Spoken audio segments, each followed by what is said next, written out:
Lasă, iubire, să mă înțeleg că a venit copilul de la Copile, școală. hai încoace că ai încurcat-o.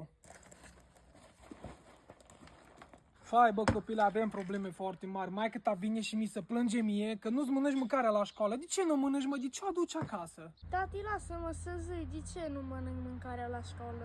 Pe vremea mea, dacă îmi punea mama un colț de pâine cu mine la școală, eram fericită și nu făceam atâtea fițe ca și tine. Are dreptate, maică ta, că te-am prea răsfățat. De mâine schimbăm foaia. Mami, tati, doamna directoare nu mai mă lasă să mănânc mâncarea care mi-o puneți voi, deoarece miroase urât în toată clasa.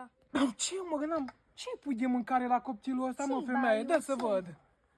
Aici am zacuscă, aici am slănină, aici am pite și doi gogoșari.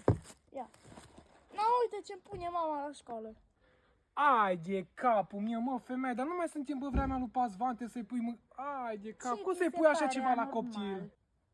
Du-te, lasă-mă că acum iei apărarea lui Fioto în fața mea. Nu ești de nicio seamă, deci nu mă pot baza cu nimica. Mă duc să-mi fac temele.